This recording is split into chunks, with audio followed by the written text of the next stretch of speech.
The family structure, which had seemed as unshakable as the age-old ice of the Irtish, collapsed in an instant. Rod Ion, Yana's husband, returning one evening from the office in downtown Omsk, didn't, as usual, lounge on the couch in front of the TV.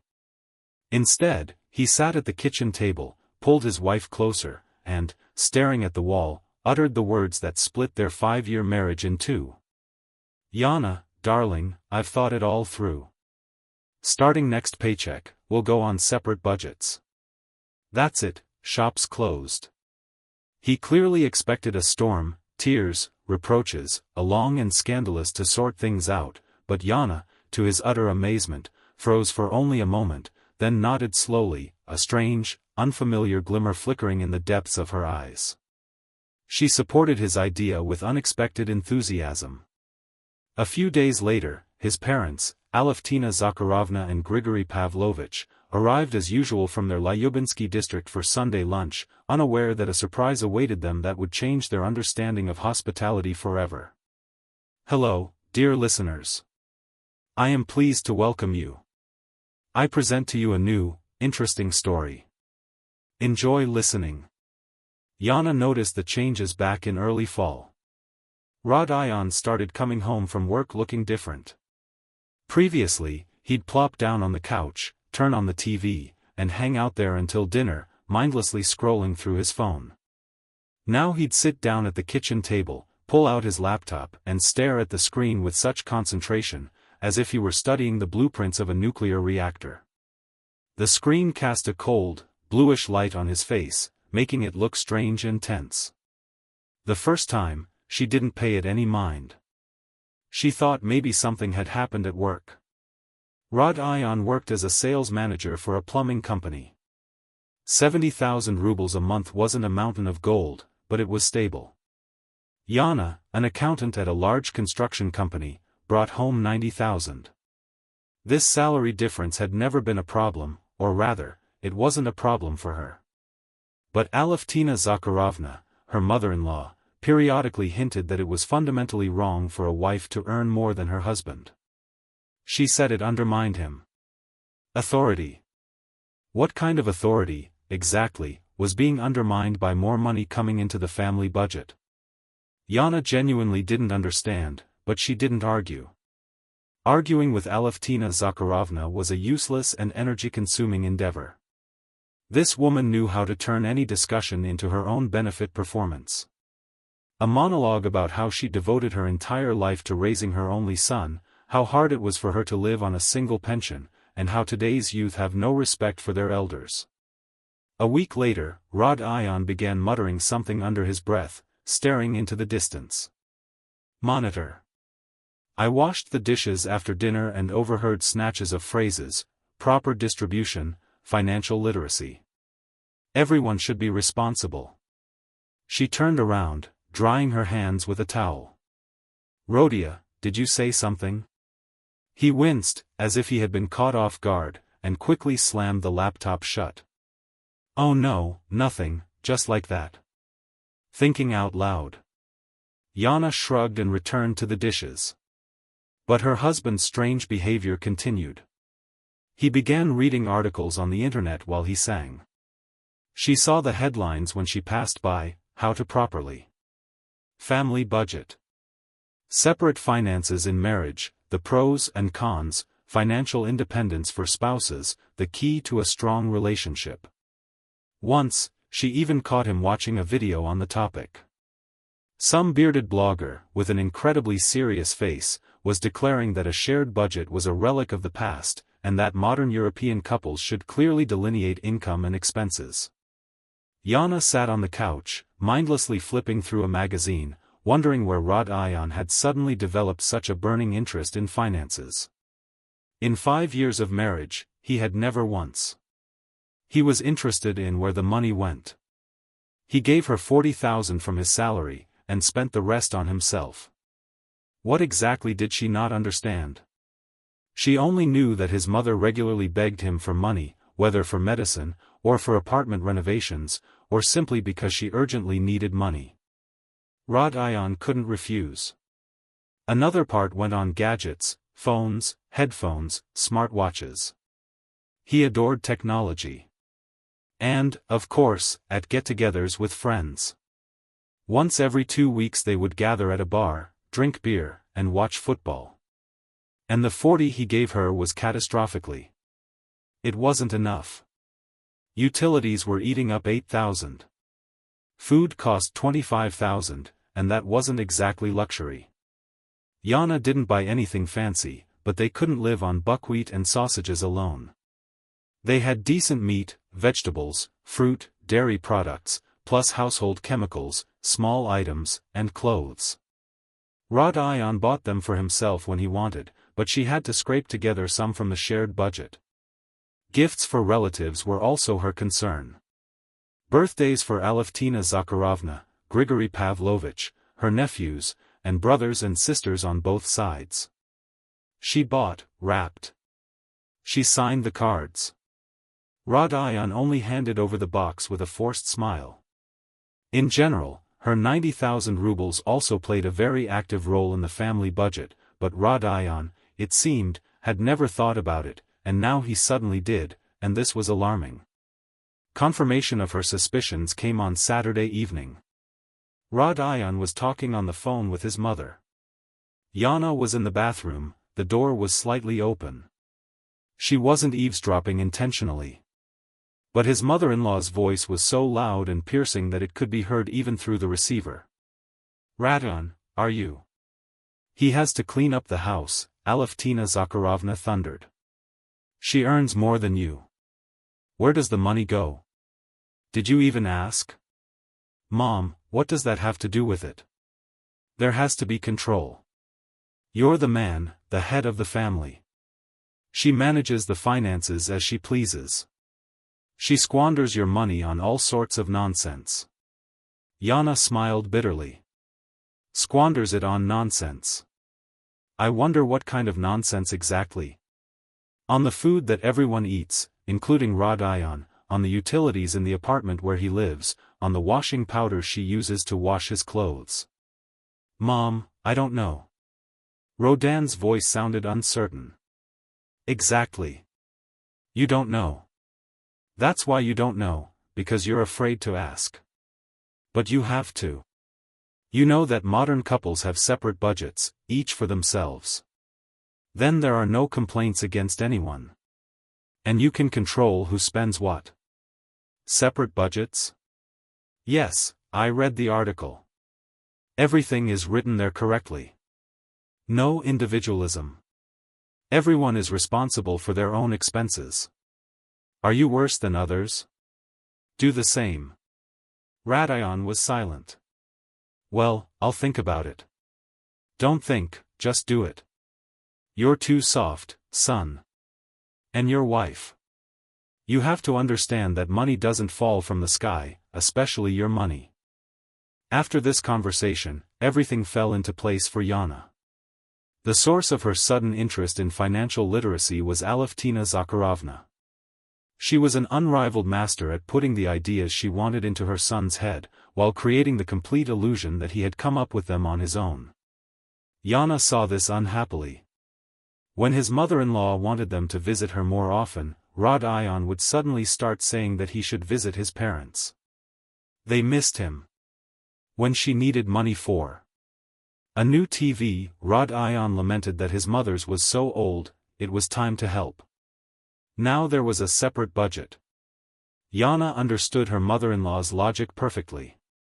Aleftina Zakharovna lived on a pension of 20,000 rubles and regularly asked her son for financial assistance. If a separate budget was introduced, Rod Ion would have much more money at his disposal, and therefore, he could wheedle more. And Yana should take care of herself, since she was so independent and earned more. She went to bed and stared at the ceiling. Rod Ion had already sat down next to her. Yana wondered what would happen if he really did propose a separate budget, a scandal, tears, persuasion. No, she was too tired of her mother-in-law's endless manipulations, of her contribution to the family being taken for granted. Maybe it was time to show everyone how things really were. Time to take the rose-colored glasses off her husband and his mother once and for all. On Wednesday evening, Rod Ion came home from work, ate dinner silently, and called her into the kitchen for a serious talk. Yana immediately noticed that he was nervous, fiddling with his fingers. Napkin, not looking him in the eye, his voice breaking. She sat down opposite him, folded her hands on the table, and prepared to listen. Yana, we need to talk, he began. Listen, you see, I've been thinking, reading, studying the topic. Rod Ion hesitated, then blurted out quickly, as if afraid of being interrupted. In short, I think it's time for us to switch to a separate budget. Yana looked at him silently. Rod Ion, inspired by her silence, continued more confidently, repeating memorized phrases from those very articles. It's modern, isn't it? That's right, the European way. You see, a shared budget is an outdated model. It breeds dependency and a lack of financial responsibility. But with a separate budget, everyone is responsible for themselves.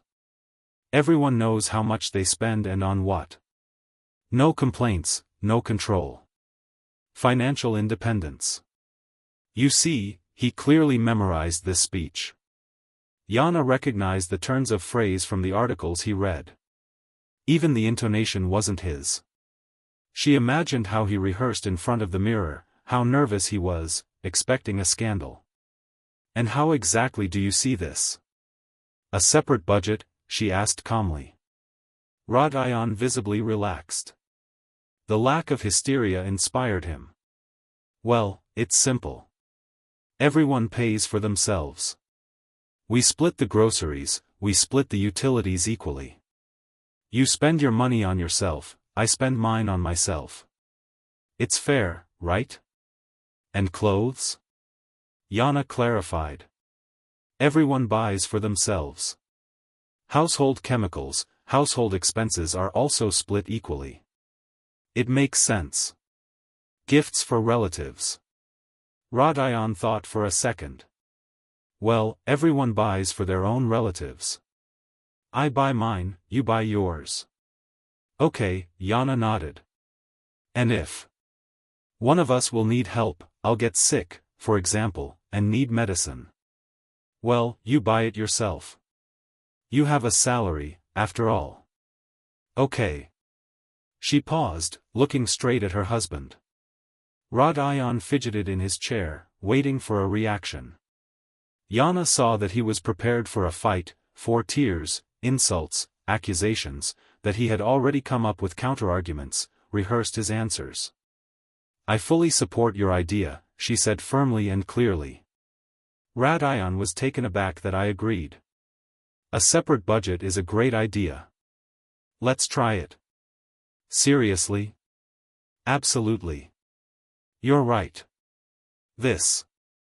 Modern and correct. Everyone should be responsible for their own expenses. Financial independence is important. Rodion's eyes lit up. He clearly hadn't expected such an easy agreement. Yana saw a huge burden lifted from his shoulders. He jumped up and hugged her. That's great. I'm so glad you understand me. You know, I was worried, I thought you'd be against it. Why should I be against it? Yana smiled her sweetest smile. It's only fair. Absolutely fair. So, we'll start with the next paycheck. Let's start right away. Tomorrow. Why drag it out? Rod Ion hesitated for a moment, but then nodded decisively. Okay, tomorrow. He went into the room in an elevated mood and immediately called his mother. Yana heard snatches of the conversation. Agreed, no problem. You were right. Alevtina Zakharovna was chattering happily on the other end. Yana remained in the kitchen. She opened her laptop, created a new file in the spreadsheet, named it separate budget, and began calculating. Utility bills for the last month are 8,200 rubles. We'll split it in half, 4,100 rubles each. Grocery. She pulled up receipts for the last 3 months and averaged 25,000 rubles per month for both of them. We split the difference, 12,500 each. Rodian's total mandatory payments were 16,600 rubles. But that was just the beginning. Yana opened a new sheet of the spreadsheet, listed his services, and began meticulously listing them. Laundry. How much did it cost at the laundromat? She checked the website of the nearest dry cleaner and figured his monthly laundry cost about 3,000 rubles. Shirt ironing. He wears shirts to work every day, 5 shirts a week. Ironing services, 200 rubles per piece per month, 4,000 rubles. Cooking, breakfasts and dinners. If you hire a housekeeper who cooks, how much will she charge? 15,000, no less. Cleaning the apartment. The cleaning company for their 2-room apartment was asking 5,000 rubles per visit, once a week, 20,000 per month. Yana added up the amounts and whistled 42,000 rubles. This is the cost of her unpaid labor, which she does every day. She saved the file, closed the laptop. Tomorrow a new life will begin. Separate budgets. Everyone for themselves. Financial independence and responsibility. Yana smiled coldly. We'll see how much Rodion likes this idea in a week. On Thursday morning, Yana woke up before the alarm. Rodion was still asleep, sprawled out on his side of the bed. She quietly got up, went to the kitchen, and turned on the coffee maker just for herself. Usually, she made breakfast for 2, scrambled eggs or porridge, sandwiches, and chopped vegetables. Today, she took some yogurt out of the fridge, grabbed an apple, sat down at the table with a cup of aromatic coffee, and opened her laptop again. She needed documentation. I always kept track. Expenses, but somehow superficially. Now accounting precision was needed. She created a new file, dividing it into categories: groceries, a separate table with dates and receipts, utilities, bills for the last 6 months, household chemicals and household expenses. Another column. Clothing, gifts. She methodically entered the amounts, reconciling them with her card statements. Over the past 6 months, about 52,000 rubles had been spent on Sunday dinners for her in-laws and the containers of food they took home. Yana stared at the number 52,000. She bought groceries, cooked for 3 or 4 hours, and set the table. Aleftina Zakharovna and Grigory Pavlovich would come over, eat, and praise everything. Then her mother-in-law would always find something to complain about: too much or too little salt, the meat too dry, the salad too greasy. And in the end, they'd pack up the containers, borscht, cutlets, salads, and baked goods, and take them home. A free cafeteria for the entire week, funded by Rodionov, as he believed, but actually funded by her. Yana printed out the spreadsheet, neatly filed it in a folder, and put it aside for now. That was it. Her trump card. Rodion came out of the bedroom, disheveled, yawning, and looked at the table where only her cup stood. And breakfast? I had breakfast. I nodded at my empty plate. You can cook for yourself, right? Separate budgets, separate meals. Rodion was silent, then opened the refrigerator, took out yogurt, bread, spread butter, and sat down opposite. Would you like coffee? Yana asked. Turn on the coffee maker. He looked at her in surprise. You've already made coffee for yourself. If you want, make some for yourself. Rodion. He frowned, but stood up and refilled the coffee maker. She finished her cup, stood up, and rinsed her dishes. She left his dishes alone. That afternoon, she went to the supermarket. She usually did her weekly shopping, filling her cart. Today, she took a basket and walked the aisles, choosing only what she liked. Shrimp. Rodion didn't like them, so she rarely bought them. Avocado. He said it was a tasteless herb. Expensive blue cheese, red fish, pastries, good chocolate, a bottle of white wine. The checkout counter said 8,000 rubles. Yana paid by card and took the receipt. At home, she put the groceries away, shrimp and fish in the freezer, cheese and avocado in the refrigerator on a separate shelf, got out stickers and stuck them on each item. She wrote them in large letters. Then she went to the hardware store, bought a padlock and a small cabinet with shelves, dragged them home, assembled them, put them in the corner of the kitchen, moved the chocolate, cakes, and coffee capsules of her favorite brand into it, locked them, and hung the key around her neck on a thin chain. That evening, Rodion came home from work and walked in. He went into the kitchen and opened the refrigerator. Yana was sitting at the table, eating a salad with shrimp and avocado. Rodion froze, looking at the shelves. On one shelf lay his sausage, yogurt, and cheese, on the other her groceries, covered with stickers. What the hell is that? A separate budget. Yana shrugged. I bought groceries with my own money for myself. Your groceries are over there, on the bottom shelf. Are you serious? What's wrong?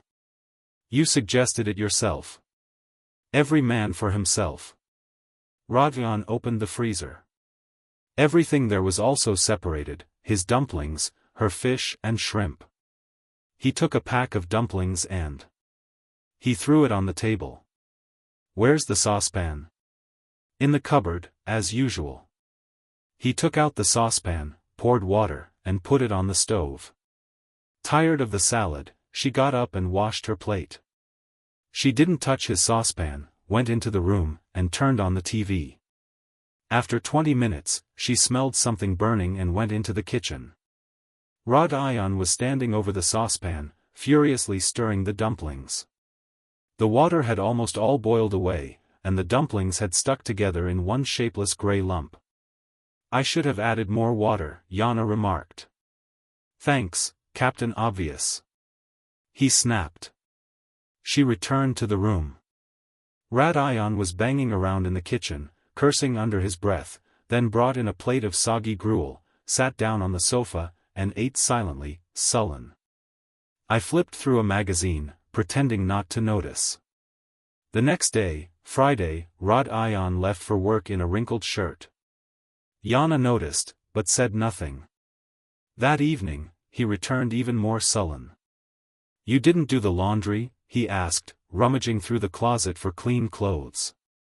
Did you wash yours? What about mine? You wash yours yourself. Remember the separate budget? Rodion turned sharply to her. Yana, are you kidding me? No, I follow the rules you set yourself. Everyone is responsible for themselves. Washing clothes is also a responsibility. Do you want me to give you the contact information for a laundromat? I think they charge 200 rubles a shirt there. 200? Yeah. Or you can wash it yourself. It's free. The washing machine is in the bathroom. Rodion grabbed an armful of dirty clothes and went into the bathroom. Yana heard him loading the machine, slamming the door, and randomly pressing buttons. Then there was an error signal. Again. Rodion cursed and left the bathroom. It wouldn't turn on. Did you put in the washing machine? The washing machine? Oh, right. He returned to the bathroom. Yana chuckled. In 5 years of marriage, he had never turned on the washing machine. It washed, dried, and ironed. He would come in and take clean clothes from the closet, as if they were from a store. The machine hummed. Rodion left satisfied. Yana didn't mention that he had chosen the delicate cycle instead of the regular wash cycle. Let him learn from his mistakes. On Saturday morning, Rodion was looking for a clean shirt to meet his friends. All the shirts were washed, but they were rumpled and wrinkled. He tried to pull one on, looked in the mirror, and looked as if he'd slept in his clothes all night. Yana, will you iron them? No, why not? Separate budgets. I iron my clothes, you iron yours. The irons in the closet. Rod Ion took the iron out with a bang and straightened the ironing board. Yana was sitting on the couch, pretending to read. In reality, she was watching out of the corner of her eye. Rod Ion turned the iron on high, placed the shirt on the board, and ran a hard hand down the sleeve. The fabric began to smoke, and a pungent, burning smell filled the room. Ouch! He pulled his hand away. Why is it so hot? You have to regulate the temperature, there's a wheel on the side. And you could have immediately said, but you could have read the instructions yourself. Rod Ion turned the dial and went back to his shirt. After 10 minutes, a distinct yellow streak from the iron appeared on the sleeve. He cursed again. Yana got up, came over, looked, it was too hot. This shirt can't be saved. Excellent, just excellent. He threw the iron on the board, went into the bedroom, put on the most wrinkled shirt, slammed the door and left. Yana put away the ironing board.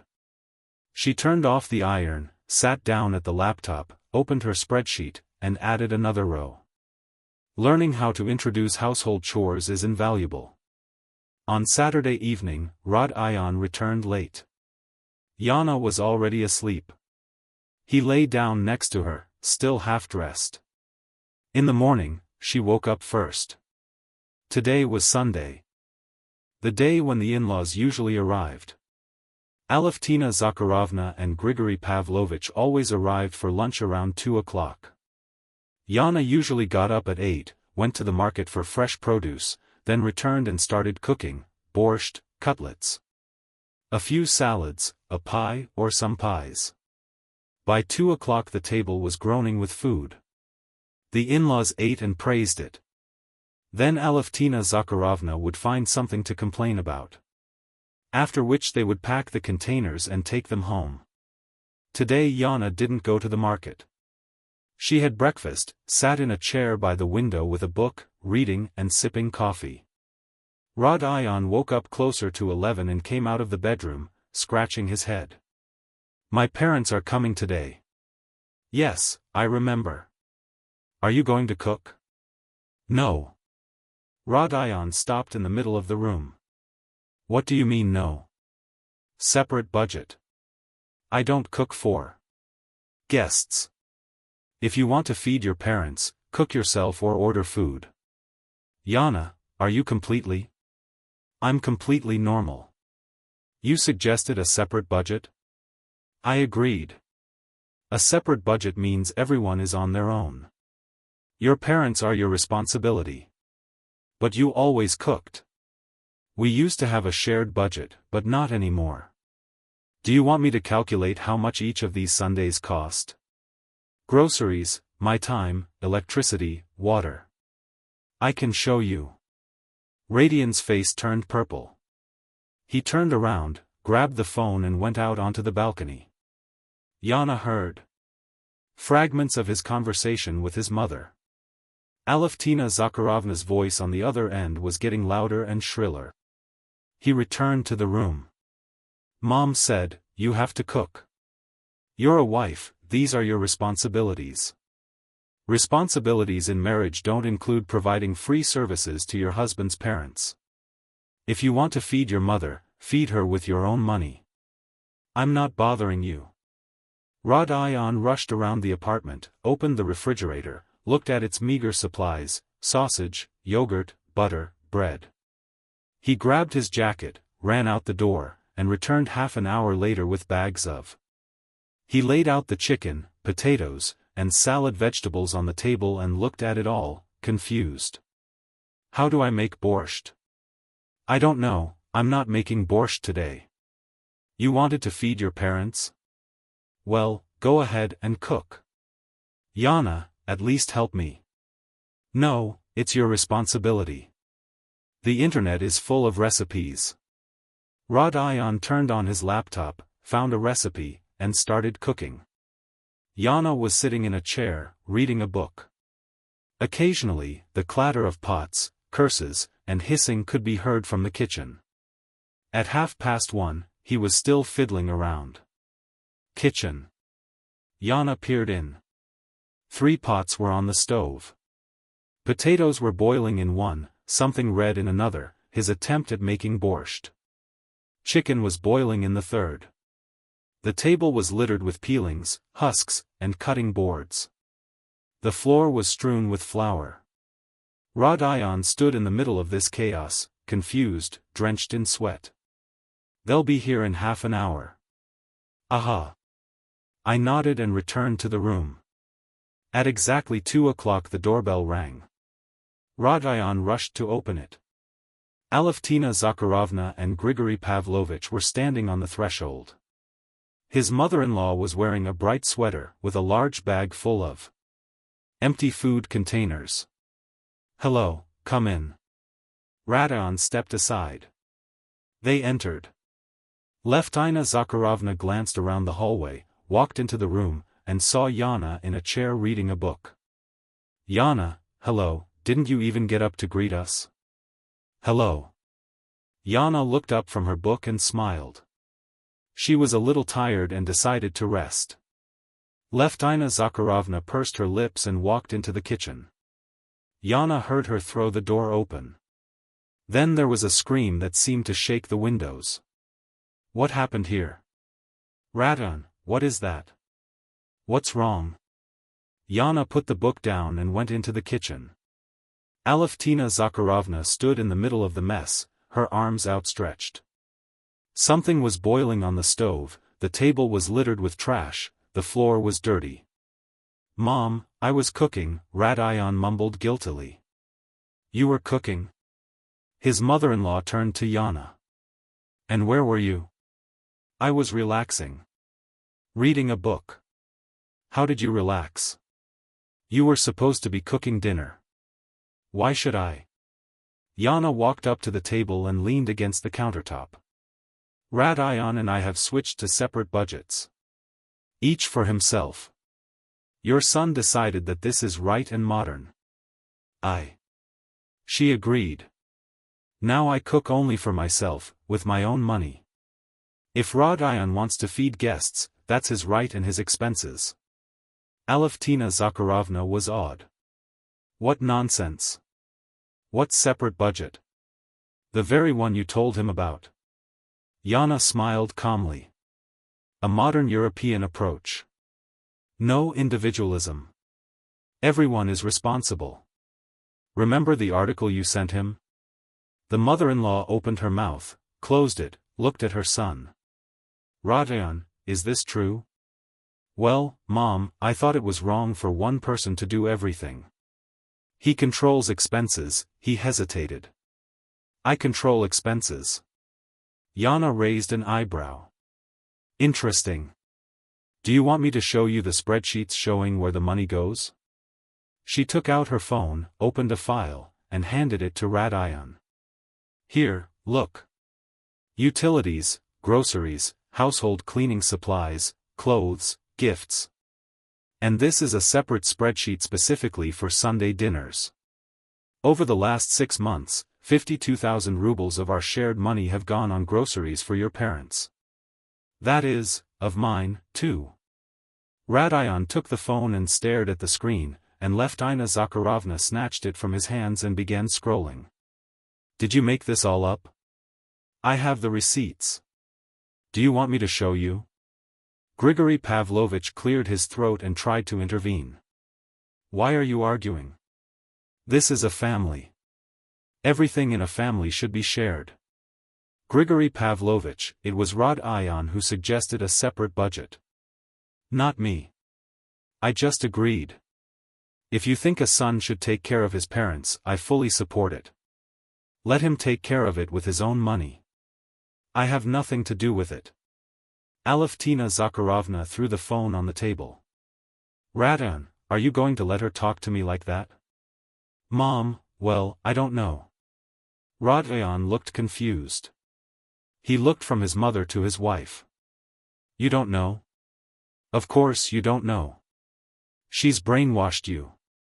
I've devoted my whole life to you, given myself entirely," and now some mother-in-law hesitated, searching for the right word.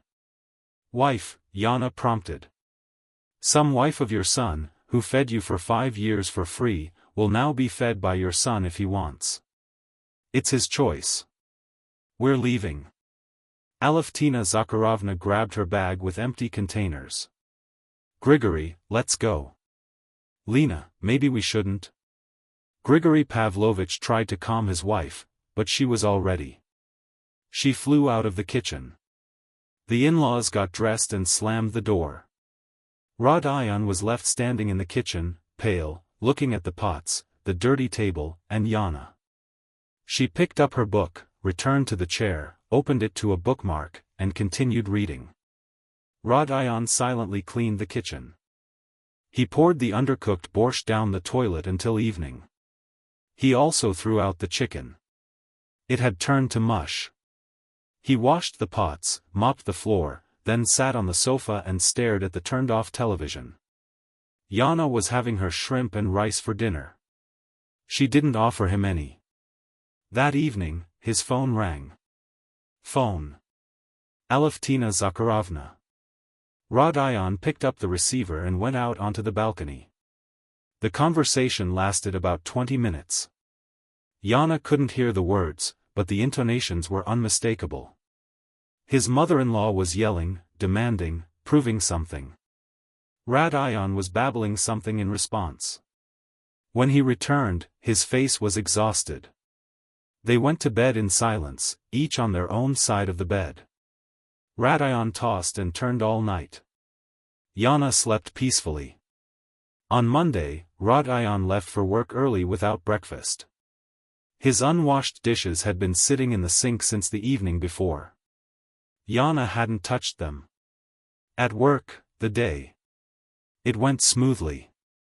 At lunchtime, her colleague Svetlana popped into her office. "Why are you so happy?" "Am I happy?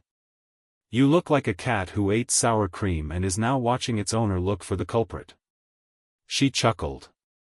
Marina was the kind of person you could talk to frankly. "I now have separate budgets with my husband." "What do you mean?" "Literally. He suggested it. I agreed. Everyone for themselves. Groceries, expenses, cooking, laundry, everything separately." Svetlana whistled. "And how is it?" "Wonderful. He's been wearing wrinkled shirts for 2 days now and he eats dumplings. And yesterday I tried to feed my parents the dinner I cooked myself. It didn't work." "You're a cruel woman," Svetlana laughed. "I like it. How long will he last?" "I don't know, we'll see." Yana returned home that evening and immediately sensed something was wrong. The front door was ajar. Someone else's shoes, women's stilettos, were standing in the hallway. Yana recognized them immediately. Aleftina Zakharovna. She walked into the room. Her mother-in-law was sitting on the sofa with the air of a housewife. Rodion stood by the window, turned away. "Hello, Yana." "Tina." Zakharovna didn't even get up. "Hello. What are you doing here?" "I came to talk to you both. A family conversation." Yana took off her jacket, went into the kitchen, poured herself some water, and drank it. She returned to the room and sat down in the chair opposite her mother-in-law. "Listen, Yana, I understand that there have been disagreements between us, but we are a family," her mother-in-law began. "A family should stick together. And this idea of yours with separate budgets. This is the destruction of the family." "It was Rodion who suggested separate budgets. He suggested it because you drove him crazy." The mother-in-law raised her voice. "You earn more, and yet you spend his money left and right."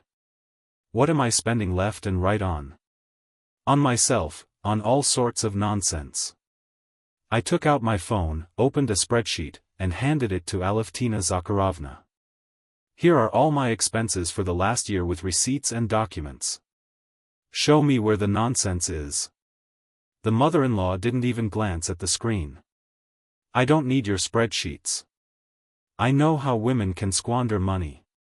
Aleftina Zakharovna, you haven't worked for the last 20 years. You sat at home and lived on your husband's salary. You regularly ask your son for money for your needs. And I've never said a word against it. And now you're telling me how to spend the money I earn myself. You earn it, but you're a wife. A wife has responsibilities. A wife's responsibilities don't include supporting her mother-in-law.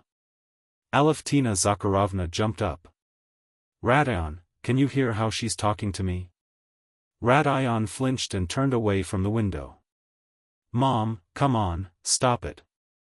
Stop it. She's insulting your mother, and you're silent. What happened to you? Have you completely forgotten who raised you? No one.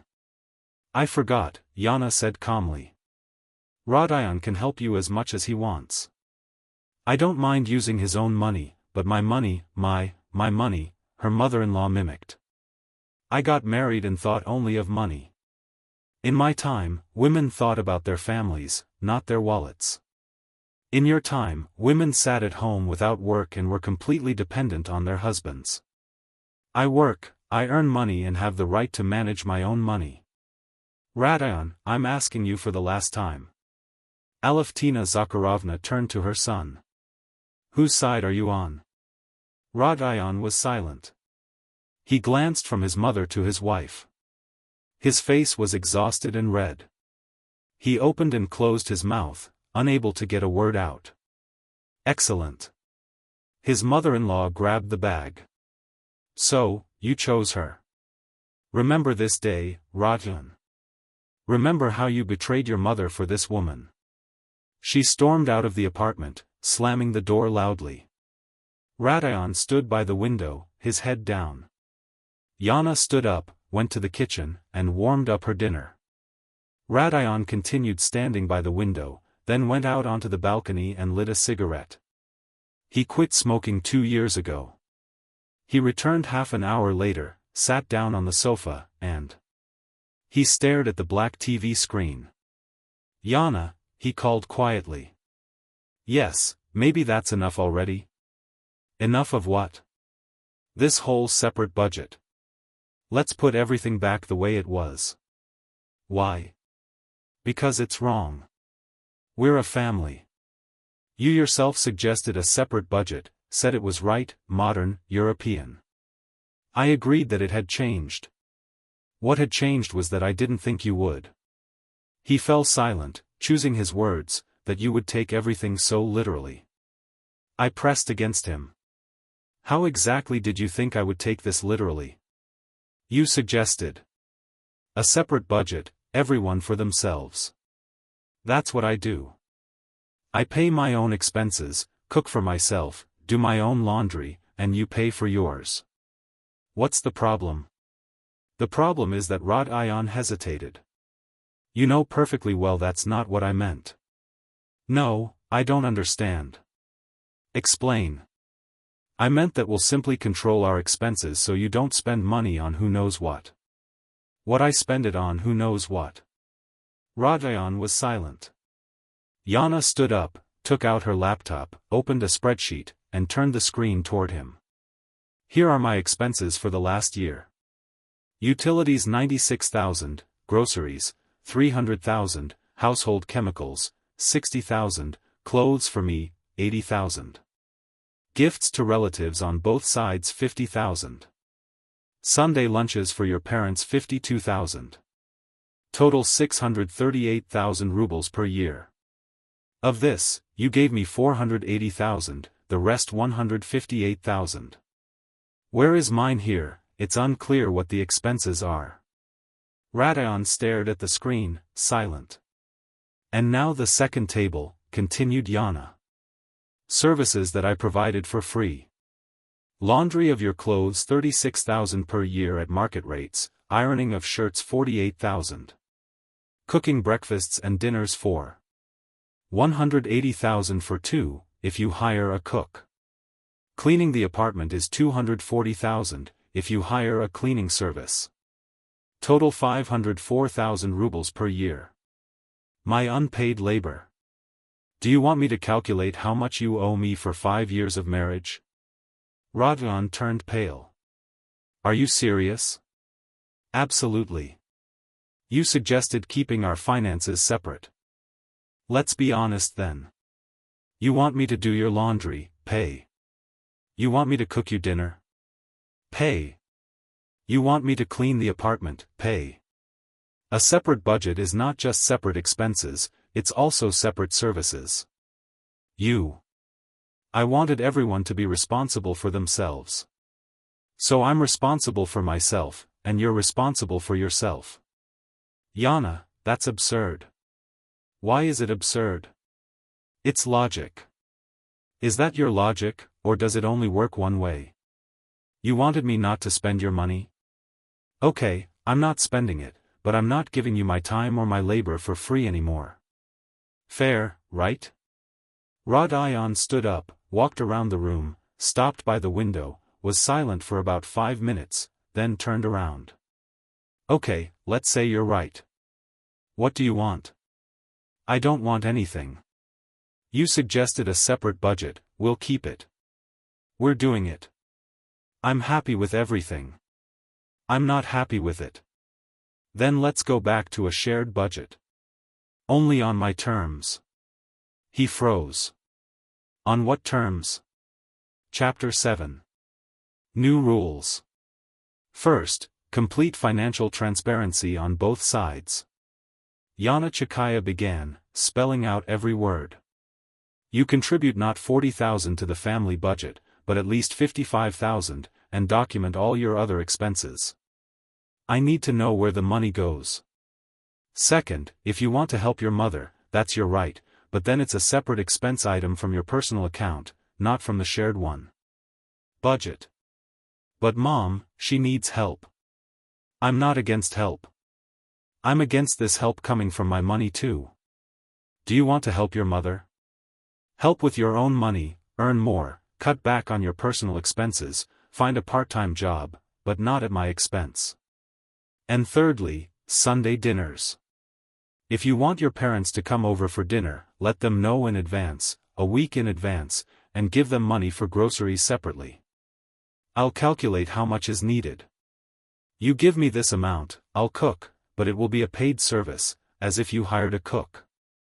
You want me to pay you. A blank for my parents. I want my work to be appreciated. For the last 5 years, I've cooked, cleaned, washed, hosted your parents every Sunday for free. You took it for granted. Your mother took it for granted. No one ever said thank you. But there was always something to find fault with. I'm tired of being an unpaid servant. If you want my work, pay me or do it yourself. Rod-Ion was silent, then sat down on the sofa, clasping his head in his hands. I didn't think you perceived everything this way. I didn't show it, but you gave me an opportunity to show your proposals about separate budgets. This mother advised me. I know, I overheard your conversation. Your mother decided that I was squandering your money, that I needed control. But in reality, she just wanted you to have more money left over that you could give to her. That's the whole truth. Rod-Ion raised his head. She's not like that. She's exactly like that. And you know it. You just don't want to admit it, because she's your mother, and you feel guilty if you think badly of her. But facts are stubborn. She lives on a 20,000 pension. You give her another 10 to 15,000 every month. Every Sunday, she leaves with containers of food for the whole week. That's another 110,000 in savings on groceries. So, you support your mother almost entirely, and that's fine if that's how you want it, but it should be your decision and your money, not mine. Rod-Ion was silent. Yana got up and went to the bedroom. She heard him sit in the room for another hour, then take out his phone, dial a number, and speak quietly. The conversation lasted about 10 minutes. Then he came into the bedroom and lay down next to her. I called. Mom said that we won't come for now, and she shouldn't come either. We need time to figure this out. It's reasonable. She cried. Yana remained silent. She said that you're turning me against her. I'm not doing anything, I'm just showing the facts. She said that I'm an ungrateful son. This is a classic manipulation technique, a sense of guilt. Maybe she's right?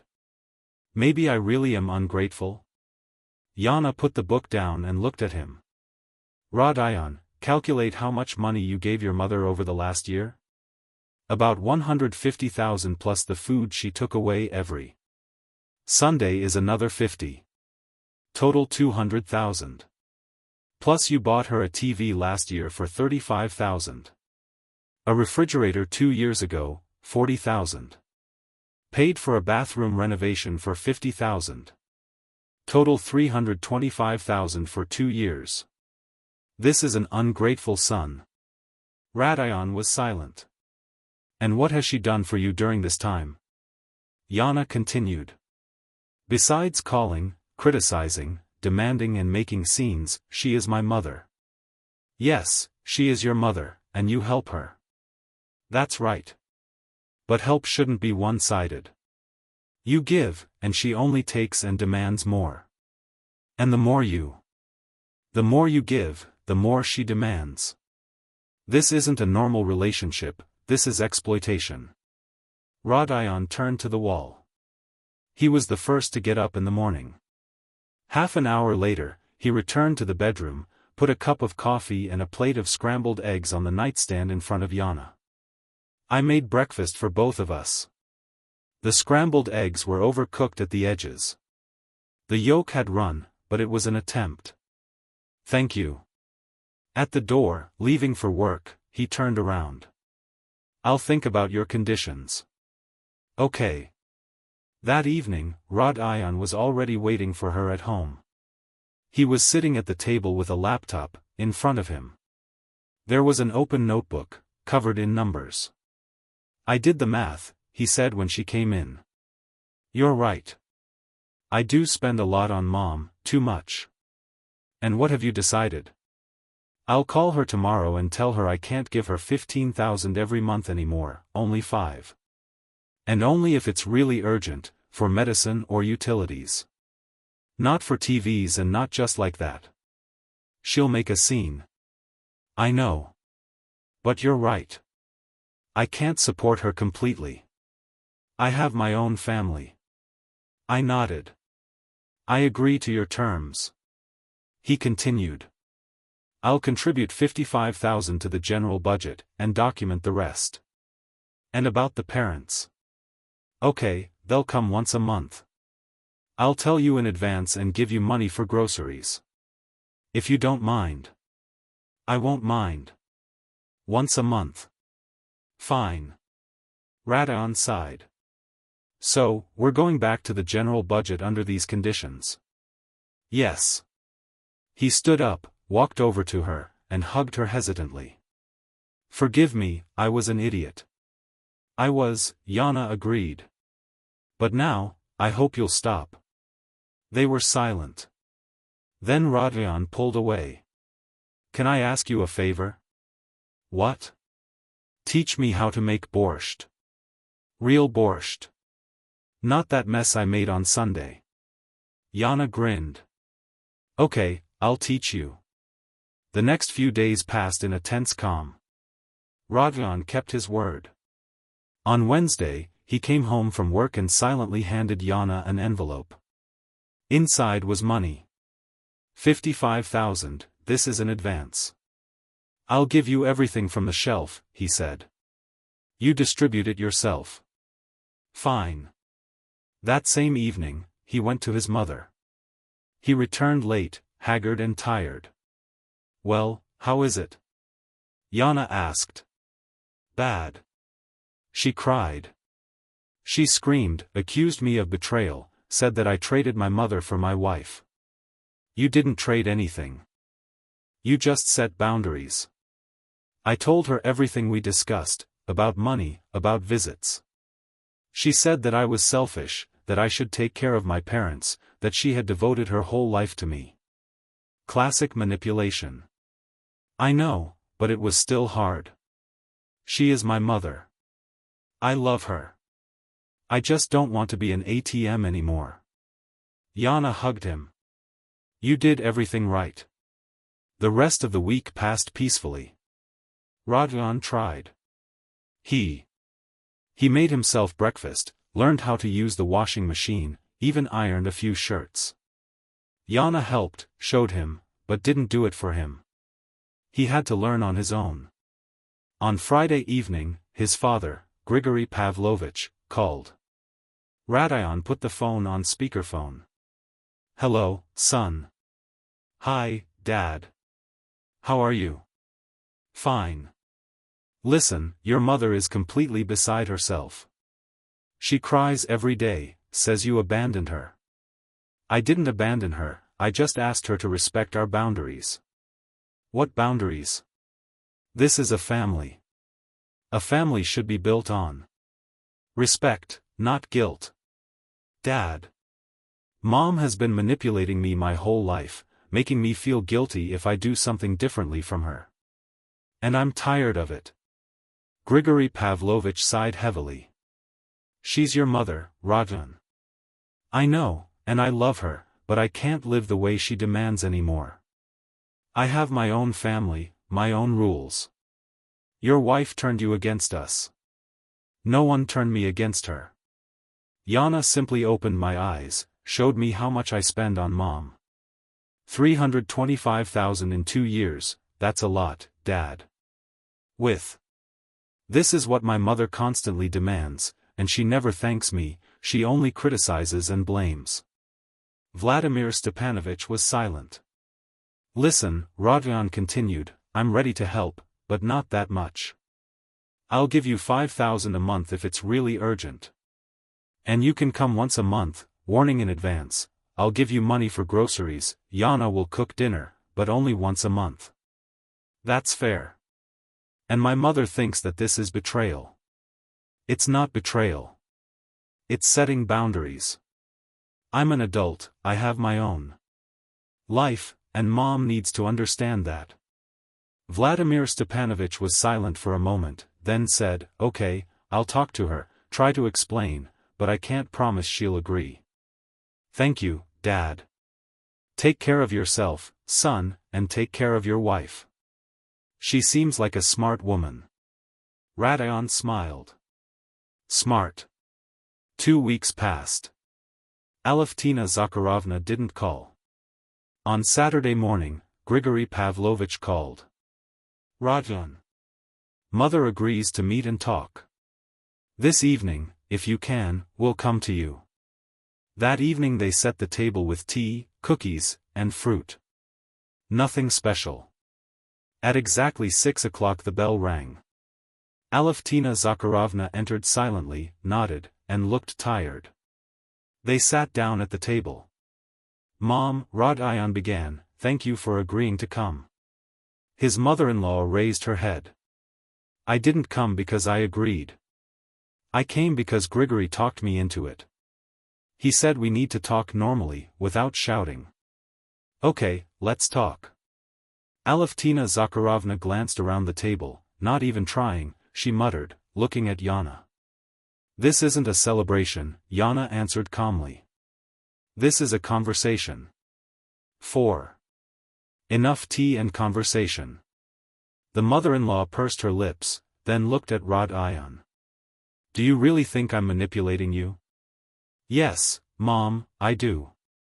All my life you've instilled in me that I owe you, that if I don't do something the way you want, then I'm a bad son, and I lived with this feeling of guilt. But that's wrong. Why wrong? You're my son, I have the right to participate in your life. Participate, yes, but not control, not demand, not blame if something doesn't go your way. Grigory Pavlovich cleared his throat. Lena, she writes. We really did abuse. Yana tried, and you always found something to find fault with. Are you against me too? I'm not against you. I'm for justice. Radayon is our son, and he should help us, but not so much that he forgets about his family. He has a wife, they have their own life, their own rules, and we must respect that. The mother-in-law looked at her husband, then at her son, then at Yana. Her face trembled. Nobody is against you, Mom, Rod Ion said softly. We just want a normal relationship. Without manipulation. Without guilt, without constant demands. I'm ready to help you invite me over. But according to the rules Yana and I established, warning you in advance once a month, that's fair. Alevtina Zakharovna was silent, then nodded slowly. Okay, let it be once a month. Rod Ion breathed a sigh of relief. But I don't promise I'll like it, his mother-in-law added. And I don't promise I won't call again. You can call, but if you start manipulating me, I'll hang up. Alevtina Zakharovna. She looked at him in surprise. Are you really going to do this? Yes, because I'm tired of feeling guilty. I love you, but I don't owe you my whole life. The mother-in-law was silent. Then she sipped her tea. As she left, she lingered in the hallway and looked at Yana. Did you win? This isn't a war, Yana answered calmly. It's just setting boundaries. You took my son anyway. I didn't take anything. Rod Ion decided for himself how to live his life, and I supported him. Alevtina Zakharovna was silent for a moment, then suddenly extended her hand. Yana shook it. He passed. A month. Alevtina Zakharovna called, but less frequently, once a week. She asked how things were, told me about hers, didn't ask for money, didn't criticize. She came to visit once, giving a week's notice. Rod Ion gave her money for groceries. Yana cooked dinner. Her mother-in-law ate silently, then said it was delicious. Yana almost choked in surprise.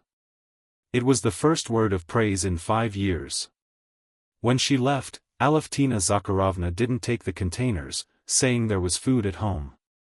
That evening, she and Rod Ion worked on the budget together. He gave her his 55,000 rubles.